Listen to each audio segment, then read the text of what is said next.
E aí pessoal, valeu aí, a gente retorna agora, certo? A gente terminou todo o procedimento disciplinar, vimos os recursos, pessoal, só que a gente tem que comentar o artigo 31 e 32, eu vou falar de competência e seus limites. Quando a gente fala de competência, é em quem as autoridades poderão punir, que pessoas as autoridades poderão punir, certo? Quando a gente fala de limites, é até que sanção ela poderá aplicar. Então nós temos duas situações, você vai achar no artigo 31 e 32. Veja esse fluxograma aqui que vai facilitar para vocês, olha lá. Nós temos aqui o governador, o secretário, o controlador, o comandante geral, o subcomandante geral. Eu sempre digo, eu uso a lobby antiga, certo? Para quê? Para facilitar o entendimento, mais prática. Certo? Tá, CPI norte, CPI sul, fica aí mais difícil para a gente, né? Nós temos o subcomandante geral, nós temos o diretor de planejamento e gestão interna, mas nessa parte disciplinar ele não se envolve, certo? Nós temos o comandante de policiamento da capital, o comandante de policiamento do interior. Veja que o subcomandante é um coronel.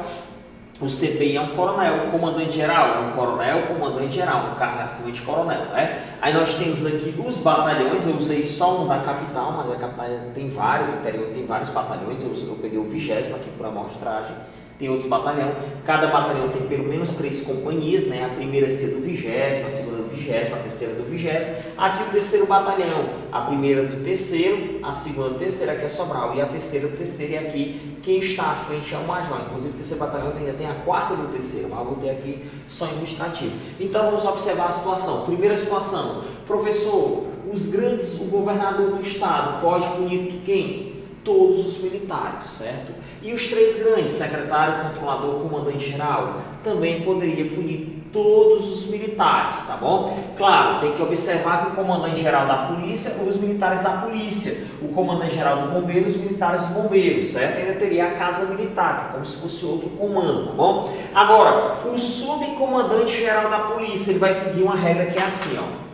Professor, quem um oficial pode punir? Ele pode punir quem é da sua unidade, quem trabalha no quartel dele e das unidades subordinadas, beleza? Então vamos lá. O subcomandante geral da polícia, professor, poderia punir quem? Ele pode punir quem trabalha na sua unidade e das unidades subordinadas, todos do CPI, do CPC, desses batalhões, tudo que está aqui abaixo, ó, e da sua unidade. E mais quem? O praça da reserva remunerada, porque esse cara está em casa, ele não está nessa estrutura. E além tem que dizer que impune ele, se for praça, subcomandante, se for oficial, é o comandante geral. Agora tu vai me dizer, professor, mas peraí, se é o subcomandante geral que pune o praça, o senhor disse que o comandante geral pune todos, como é que ele vai punir o praça da reserva remunerada? Pessoal, quem está em cima julga os recursos.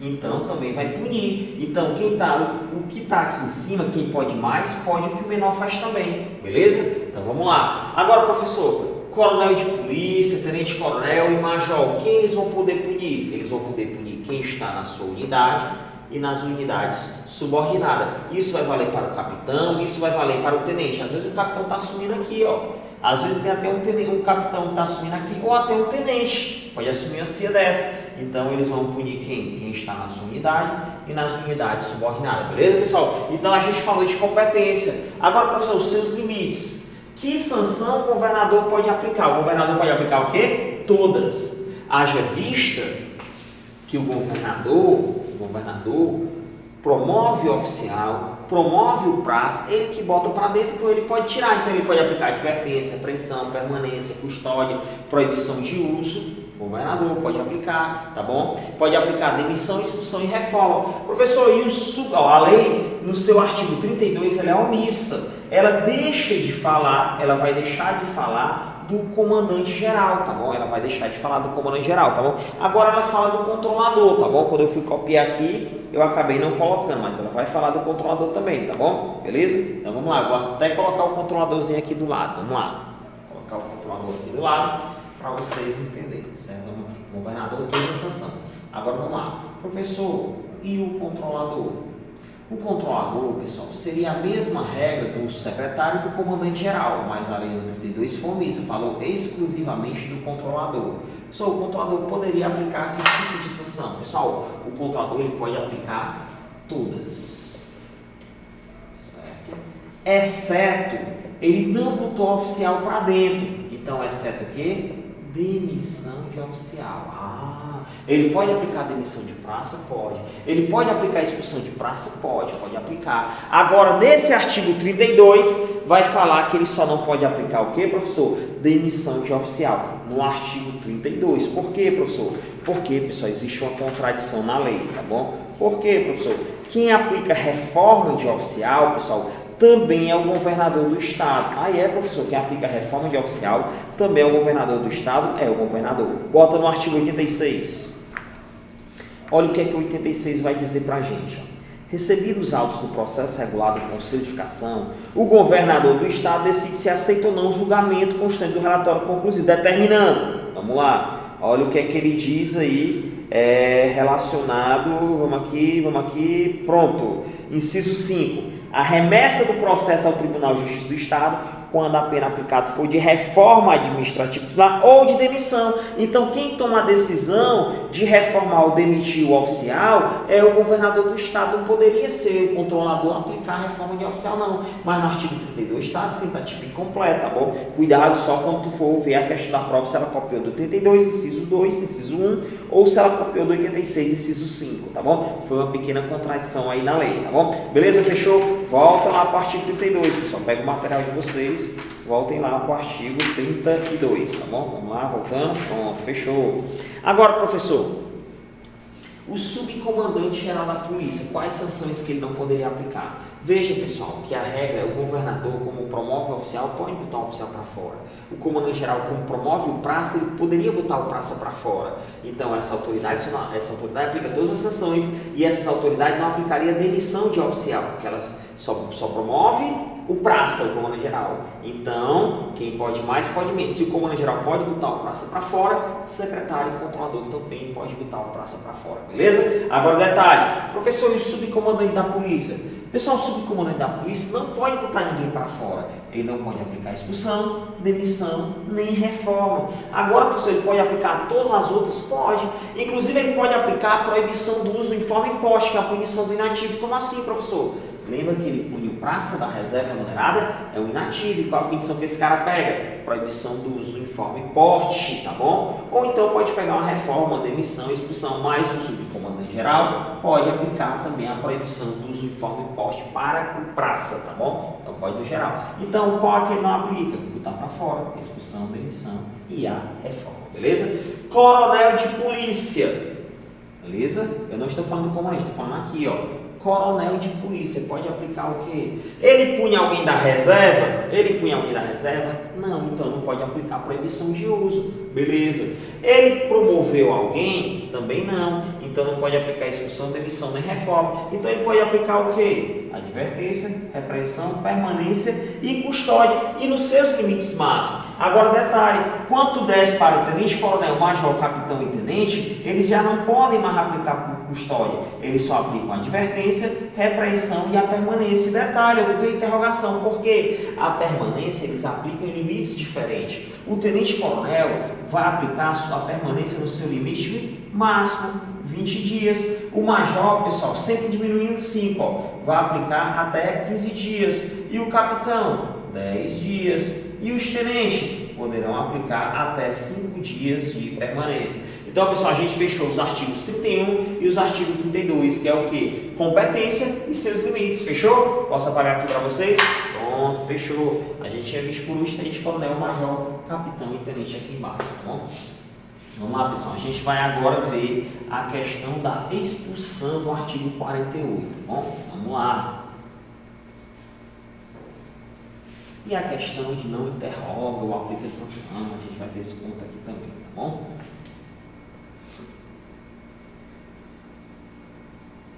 Pronto, vamos lá?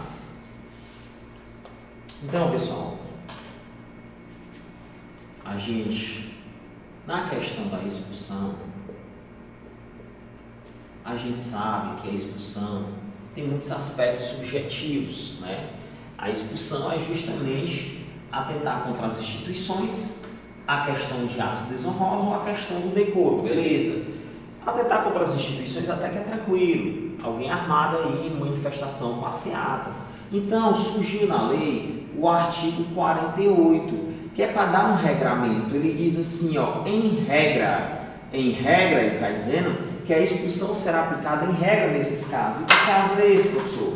Vamos lá. Ele diz que a expulsão será justamente quando a transgressão for de natureza grave, mas existir, além disso, uma condenação. Uma condenação na esfera penal.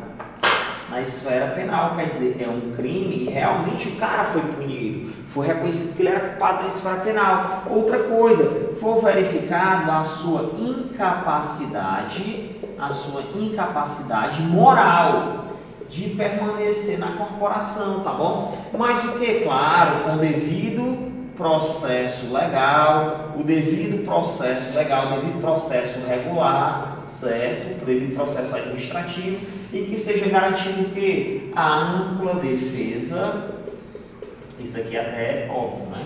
Ampla defesa e a questão do contraditório. A ampla defesa, pessoal, é usar de todos os recursos para se defender, e o contraditório é o direito de rebater. Agora, o devido processo regular, que processo seria esse? Ou um conselho de ficação, ou um conselho de disciplina, ou um PAD, um processo administrativo disciplinar, seria uma dessas situações aí, beleza? Vamos lá, pessoal, avançar aqui. Fechou? Fechou? Vamos aqui mais um detalhe.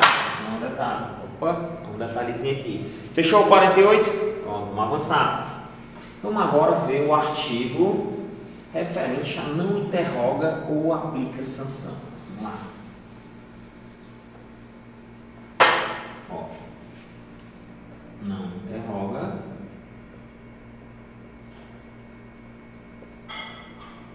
ou aplica sanção. Bom? Não interroga ou nem vem aplicar a questão da sanção, beleza? Pessoal, vocês vão botar agora no artigo da sua legislação, dá para você ir acompanhando aí, no artigo 50, beleza? Tranquilo? No artigo 50, ó. Vamos lá. Então, pessoal, se o militar estiver em duas situações aqui, ó, artigo 50 aqui, viu? Beleza? Bote aí no seu caderno. Artigo 50. Se o militar estiver embriagado, certo? Ou sobre o uso de substância entorpecente, que vai causar dependência física ou psicológica, ou ele tiver o quê? Drogado. Se o cara aparecer nessas situações aqui, eu não tenho como interrogar ele, ou eu não tenho como aplicar sanção. Vou dar um exemplo para vocês. Ó, o cara chega no quartel. O cara vai chegar no quartel e vai ser interrogado. O que é ser interrogado? Ser ouvido na qualidade de acusado, tá bom? Ser ouvido na qualidade de acusado. Então ele chega lá, senta na mesa, aí tu diga assim, sim, companheiro, tu vai ouvir ele, tu é o encarregado do processo, e ele chegou, sentou para tu ser ouvido. Como ele está sendo ouvido na condição de acusado, ele vai ser o quê? Interrogado. Então vamos aqui ver. Aí quando tu começa a perguntar, mas tu matou o cara? Aí ele começa a girar. Chefe, eu tô matando é direto. Estou matando na rua, estou matando por aí e estou pensando em matar até você. Então, pessoal, tem condição de tu interrogar um cara desse? Não tem, cara. Esse cara está embriagado, certo? Então, o que é que tu vai fazer? A regra é que tu manda ele voltar para ele vir novamente. Só que tu não pode ficar nessa brincadeira direto, não. Então, o que é que a lei vai te dar de opção? Ó? A lei vai dizer, se necessário, se tu vê que tu tá perdendo prazo e que ele nunca virá de uma situação que ele esteja lúcido, certo? Ele não está de serviço, ele vem ser interrogado. Se necessário, tu vai fazer o que com ele? O recolhimento transitório. Para no outro dia ele amanhecer bonzinho. Aí tu pode interrogar. Tá bom? Tu faz o recolhimento, se necessário. Outra coisa, o cara se apresentou para cumprir sanção, ó. Ele vem embriagado, ó. Aí tu vai ficar tangendo ele dentro do quartel. Ei, cara, cuidado, não quebra isso não. Ele bateu nas paredes e tu tangendo ele. Não, tu não vai fazer isso não. Tu vai dizer o que, meu filho, ó. O início do cumprimento é 5 dias, beleza. Tu apareceu no segundo. Tu tem mais uns 3 dias aí para tu se apresentar, venha de novo. Mas se nos 5 dias, no 5º dia ele vier embriagado, tu não tem mais prazo para dar ele. Então, se nessa situação ele aparece no 5º dia embriagado, não tem como tu aplicar a sanção. Tu vai fazer o quê? O recolhimento transitório, beleza, pessoal? Ó, pessoal, agora a gente vai entrar no adido, beleza? Vamos lá, posso apagar? Adido. Vamos lá, vamos estar aqui do lado que é mais rápido para a gente, tá bom? Vamos lá. Nós temos o adido ou a serviço, que são distintos, certo? Professor, o que é o adido? O adido, pessoal, é justamente o cara que esteja o quê? À disposição. Detalhe, o adido tanto vai aparecer no artigo 49 como vai aparecer lá no estatuto, lá no artigo 220, tá bom? Agora, detalhe, aqui, pessoal, nós estamos no artigo 49. Professor, o que é o adido? Vamos lá. Tem um militar, pessoal, que de repente tem jogador de futebol que é emprestado para outro clube, pronto, isso é um adido. Vamos lá para a situação, ó, preste atenção. Publicou no boletim, que é o Diário Oficial do Quartel, reflexo exclusivamente interno, que cada quartel da capital, cada companhia tem que apresentar um PM ao 8º Batalhão, que é o batalhão que cuida da orla marítima, aldeota, fluxo alto na época do turismo e tal, muita gente nas calçadas, aumentou o número de pessoas ali. Então, a primeira CIA do 20º Batalhão, que eu tinha até desenho ali, entrega um ofício a mim, SD, e digo, ó, você vai trabalhar no período de 30 dias lá no 8º Batalhão, vai lá. Aí eu vou com o ofício, me apresenta aqui o 8º Batalhão, me apresenta, eu vou trabalhar aqui. Eu pertenço a qual quartel? Aquele. Eu pertenço ao quadro de qual quartel? Aquele. Certo? Aquela é a primeira CIA do 20º. E no 8º eu estou adido, à disposição. O comandante vai fazer minhas escalas aqui, esse cara. Agora, quem é meu comandante? É ele aqui é meu superior hierárquico. Quem pode me punir? Ele aqui só pode me comunicar, porque ele é um superior hierárquico, beleza? Esse é o adido. Professor, o que é serviço? No boletim já publica. Não eu vou me apresentar lá. No boletim publica que eu vou tirar um serviço na área da aldeota. Então eu estarei aqui com outro soldado aqui, em pé, nós dois. Nós estamos de serviço na área da aldeota. Quem vai me fiscalizar é ele aqui, mas quem é meu comandante é lá. Eu pertenço ao quadro, ao quadro de lá. Detalhe, nessas duas situações, do adido a serviço. E se o meu comandante lá, da primeira CIA do 20º, quiser me punir, ele quer me punir. Ele tem que solicitar minha apresentação, minha devolução. Então ele aqui me devolve para poder eu ser punido. Eu não sou punido de longa distância não, tá bom? É o que tu vai ver no artigo 49. Pessoal, fechou? Deu para entender direitinho, tá bom? Próxima aula a gente vai ver afastamento versus sanção, beleza? E vamos avançar tentando chegar aí na revisão dos processos, na revisão do ato. Valeu, pessoal!